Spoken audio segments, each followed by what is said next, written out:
7 new contenders from Echoes of Eternity. Let's see who's the best. This is my tier list. Now, if you haven't seen any of these tier lists before, let me just go through the 4-rung tier that I'm using for this.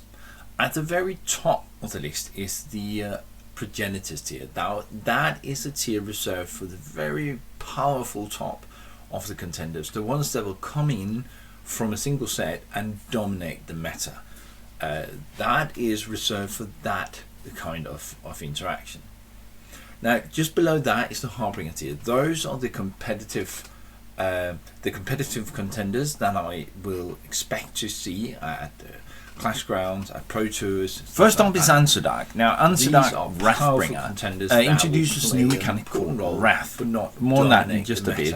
It's very reliant on Drakens the ones we will see to get that effect out, and it relies on traps to draw cards. Now, to be perfectly honest, just below that is the Alpha when tier. I first saw Wrath, I thought that was just, first of all, it's just Kicker. If you know Magic, Kicker is just Kicker. Level. Now, even what I then thought was that was a very cumbersome way to get that effect, so they had to be really effective in order to have any value. At a later they're not. But so at the moment, so maybe I was a bit skeptical about it. Also, the trap part, are there enough traps for Ansudak to actually work, to actually get that for effect the out kind of of it? contenders that we like to play with for the meme sake of it, more than for the actual competitiveness.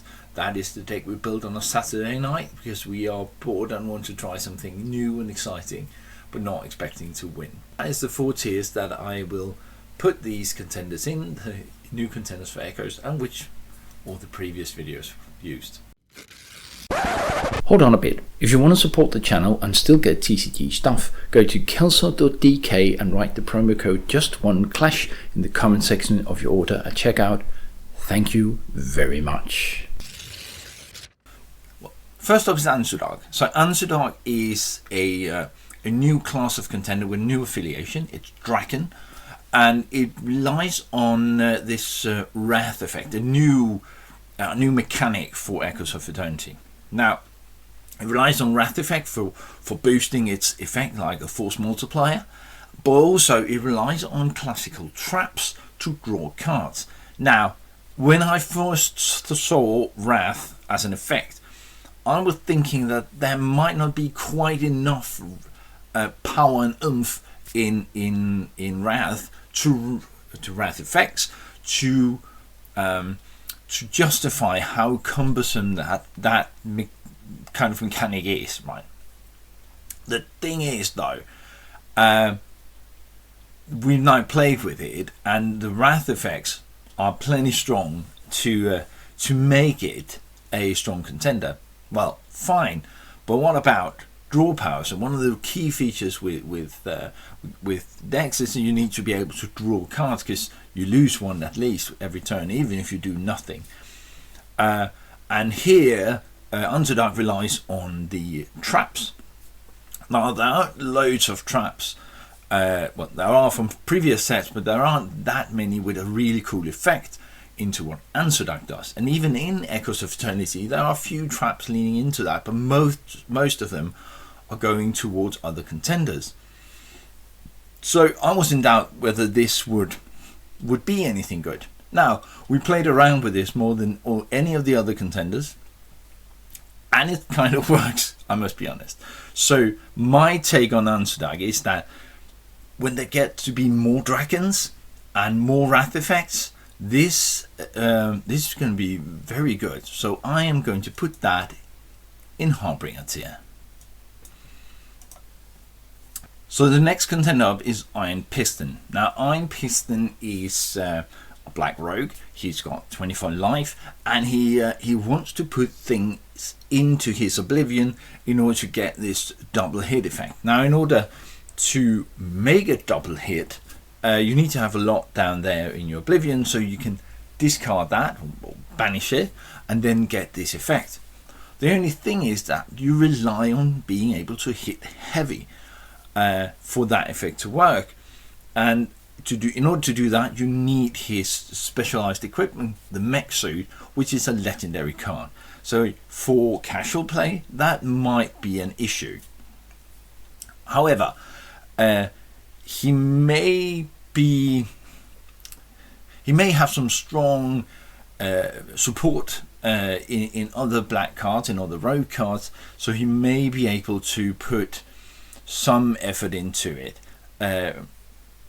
But here's the thing, all the cards that support Iron Piston in Echoes of Eternity seems, at least to me and those who have spoken with about it, to fit better with Kilimanjaro's effects, giving him much more strength with those cards. Now, where does that put Iron Piston? Where does that put Iron Piston? Well, to me, that goes one down. He's not quite a meme deck, but he is, quote unquote, just an alpha tier contender. So the next contender up is Cadaverous. Now, Cadaverous to me is a very interesting thing. It's a very interesting contender because I like discarded, and he looks very much like he is doing the discarded thing of taking things back into play from all sorts of places where you thought you had the quote unquote discarded it. Now, however, there is a drawback to this guy. So there isn't inherently a draw engine for Cadaverous. So you need to find some other way to produce that.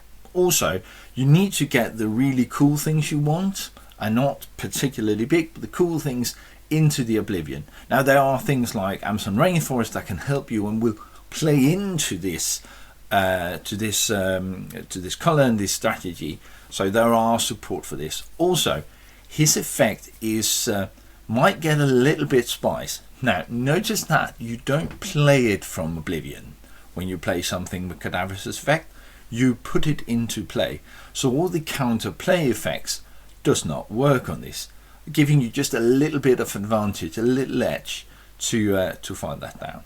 Now, I wanted to put him in one tier, but then Pro Tour came around, and I need to say that my initial thought was that he would be quite good. He's got loads of support for discarded. There are some really powerful discarded cards that you can sort of combine your way with.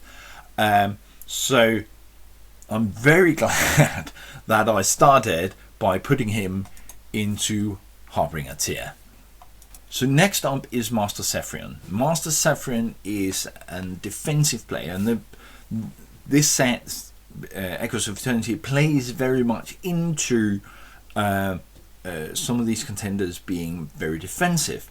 Now, what is interesting about Master Zephyrion is that he is very reliant on having you want to do 2 attacks. So he forces your hand a little bit when you do multiple attacks. Now, if you have one big swing, he's vulnerable to that. He may have 1 defense, but he also just has 20 life. And what he really wants to do is for you to take off half, for you to attack with a lot of small creatures, and you can take off half of them, right? And he can, so whenever you, because his effect is that every time he takes damage, he can sort of engage one of your cards. Now, that could really take something that you might want to build up to out of the game. So he has a strong defensive post in that if his opponent is going wide, is he going big and strong in a single punch? He has a vulnerability there. Definitely has a vulnerability there. So also, at least for the cards as far as I see him in set 6, it wants him to play quick actions and basic actions, non-clash buff actions, right? And there are a load of these in the set. Are they all relevant to him? More or less, at least for the white part. So that is an interesting base here. Is he going to make top tier level play? Well, he didn't make Pro Tour, did he? So while he's interesting and good, I'm going to put him in Alpha tier. The next one on the list is Shadowblade. Shadowblade combines two old mechanics in bounty counters and ambush in sort of a new way, so shakes that up to a cocktail.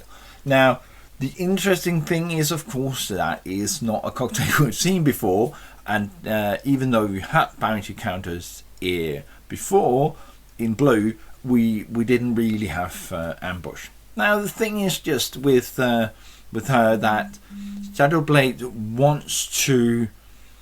So Shadowblade wants to have Mechadralia cards out, and having Mechadralia cards with ambush is a rarity at this point. So with the current support, she is not very good. At least for what I can see, she's not going to rustle any feathers. She's an interesting build, but not a really powerful one. Now then, there's the other part, right? The bounty counters. Now, bounty counters have been around. Lynn has used them. In terms of storytelling, bounty counters and Shadowblade as well on Lynn makes perfect sense. They are both sort of bounty hunters, putting bounty counters on and collecting, right? The only thing is that it never really worked with Lynn either, and this does not really extend the support into Shadowblade. At least for what I can see, the Lynn cards are not very useful in a Shadowblade context and vice versa. So we haven't really built up bounty counters as being a big thing. It might be interesting at a later point with more support, but then again, we may go other ways. Now, is she completely useless? Definitely not. She still has some punch. The small support of Mechadralia cards with ambush may be small, but they're not without a bit of potency. So she, to me, goes into Alpha tier. The next contender is Thrakor. Thrakor is the new big brute in Alpha Clash. If you thought Lord Krung looked big and dangerous, Thrakor will now take that throne. Thank you very much. He is a 30 life, 1 attack, of course, but he really wants to build up a big, strong attack and just swing at once. His second ability, giving +1/+1 and brutal, I'll get back to, is already at 20 life, so you don't have to get him much down before he gets much stronger. So sort of don't tip him off. He gets really mad about that, right? Now, he wants to swing a contender, and brutal is the effect where if you hit, you deal X, in his case brutal 1 more damage to the attack contender, which is in a game that can be very tight to the last life. Having that little bit edge, swinging that little bit harder, will either kill you, your contender, or it will simply force you to use your clash cards to block his attacks, keeping you from having a board stain and keeping him in with big swing after big swing after big swing. He has the life to sustain this. Now, does he play like a discarded? Definitely not.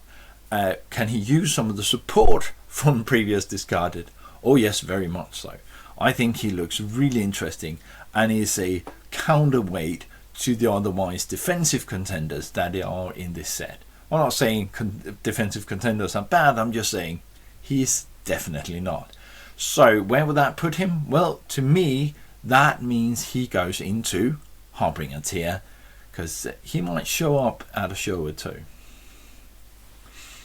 The final contender is Sinai. Sinai is sort of a new play. He's one of the defensive contenders, along with Master Sephiron. He's one of the defensive contenders, and what's really interesting about him is that he introduces the Nano Shield. Now, the Nano Shield is, I think, annoyingly good. It's always there. You can't remove it, and you can attach that to defend your important bits in your clash zone whenever they come out. Now, there are some restrictions to when you can and cannot put that on, and mostly You need effects for that. Now, Sinai to me seems very good. Now, here's my first take on him. He seems good, but he's relying on Mechadralia cards. Now, Mechadralia is a new place. Well, not lore-wise, then it's been around for ages, but in the game, Mechadralia is a new place. So the support for Mechadralia cards is limited. We sort of have the same with Shadowblade, also wanting Mechadralia cards, right? So Sinai wants Mechadralia cards. They're not plentiful, and those that are there that he can use is not super strong. So my initial thought was that once we build up Mechadralia support for him, he will be good. But at this point, he is only, quote unquote, only in Alpha tier. And then Pro Tour happened, right? So he made top 8 at Pro Tour. I did not expect that. Just showing how a little bit wrong I can be. For once, I'm glad I postponed this a little bit. He made top 8 on Pro Tour. Now, you cannot be in Alpha tier in your current configuration and go top 8 on the Pro Tour. So I have to take Sinai and his annoyingly good Nano Shield and push him up into Harbinger tier. And that concludes it. That is my list for the best contenders around. Let me know what you think and talk to you again soon. Bye.